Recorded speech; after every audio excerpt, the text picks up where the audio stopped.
हम लोग एक कैरेक्टर के बारे में पढ़ते थे जिसका नाम था रॉबिन हुड। बड़ा नाम सुना जाता है। हालांकि ये जो कैरेक्टर है ये एक पूरी तरीके से काल्पनिक कैरेक्टर है। इसका वास्तविकता से कोई लेना देना नहीं है क्योंकि इतिहास में इस तरह का कोई पात्र नहीं है। रॉबिन हुड की खासियत ये थी कि यह अमीरों से सामान को लूटता था, अमीरों से पैसे को लूटता था और उसे गरीबों में बांट देता था। और उसके इस कार्य को बहुत हीरोइक माना गया है, हीरो वाला काम माना गया है। कबीर दास की एक कहानी है। कबीर दास जब उनके घर में सभा होती थी, मीटिंग होती थी, लोग उनका प्रवचन सुनने आते थे, तो कबीर दास की खासियत ये थी कि जब प्रवचन खत्म हो जाता था, लोग अपने घर को जाने लगते थे, तो कबीर दास कहते थे कि खाना खा कर जाइएगा। अब घर में अनाज है कि नहीं है इससे उनको कोई लेना देना नहीं था, बोलते जरूर थे खाना खा के जाइएगा। एक बार उनका बेटा कमाल उनकी इस बात से बड़ा नाराज हुआ। कमाल ने कहा कि आपको कुछ अंदाजा भी है, आप पागल वागल हैं क्या? घर में अनाज नहीं है और आप बोल देते हैं खाना खा के जाइएगा। कहाँ से खाना आएगा? क्या हम लोग जाके अनाज की चोरी करें? तो कबीर दास ने कहा भाई चोरी तो की ही जा सकती है, चोरी करने में तो कोई बुराई नहीं है।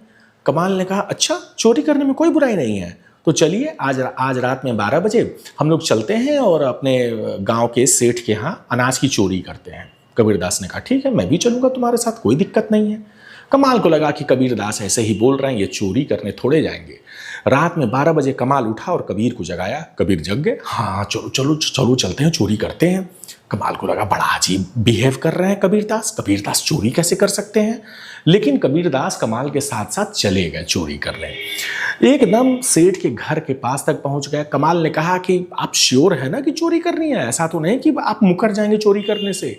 कबीर ने कहा बिल्कुल नहीं यार, चोरी करो, हम लोग इसमें छुपाने वाली क्या बात है, और ये तो बड़ी अच्छी बात है, चलो चलो चोरी करो। और कमाल ने सेंध लगा दी। सेठ के घर से अनाज का बोरा उठा लिया। बोरा लेकर अभी वो ज्यों मुड़ के वापस जा ही रहा है कमाल, तब तक कबीर कहते हैं अरे रुको, सेठ को बता तो दो कि हम लोगों ने उसके घर से अनाज का बोरा चुरा लिया है। कमाल ने कहा आप कैसी बातें करते हैं, चोरी कर रहे हैं और सेठ को बता भी दें कि हमने तुम्हारे यहां से बोरा चुरा लिया है तो सेठ तो बहुत मारेगा। कबीर ने कहा कि वो चोरी नहीं होती है, पाप होता है जो किसी से छुपा के की जाए। यानी कि इंटेंशन जो होता है ना, किसी भी काम को करने की जो नीयत होती है, वह नीयत इस चीज को तय करती है कि आप जो काम कर रहे हैं वह पाप का कर रहे हैं कि पुण्य का कर रहे हैं। रॉबिन हुड का जो कैरेक्टर एक काल्पनिक कैरेक्टर था, उसकी नीयत सही थी। वह अमीरों से पैसे को, धन को अपने लिए नहीं लूटता था, वह गरीबों में बांटने के लिए लूटता था। कबीर दास कमाल के माध्यम से जो अनाज का बोरा चुरा रहे हैं, वह चोरी अपने लिए नहीं कर रहे हैं, अपने खाने के लिए नहीं कर रहे हैं।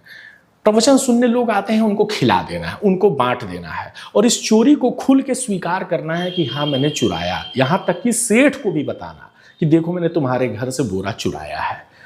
एक फिल्म आई थी once upon a time in Mumbai. उसमें अजय देवगन का जो कैरेक्टर था, उसका एक डायलॉग था कि मैं वो काम नहीं करता, मैं वो काम करता हूं जिसको करने की इजाजत कानून नहीं देता, मैं वो काम नहीं करता जिसको करने की इजाजत ज़मीर नहीं देता। ये एक हीरो का डायलॉग है। तो किसी भी काम को करने में हमारी नीयत का बहुत बड़ा रोल होता है। सही नीयत से जब आप काम करते हैं तो फिर उसमें सही और गलत का कोई मतलब नहीं रह जाता है। सही और गलत तो वहीं देखना है जहां पर हम अपनी उद्देश्य की पूर्ति के लिए कोई काम कर रहे हैं।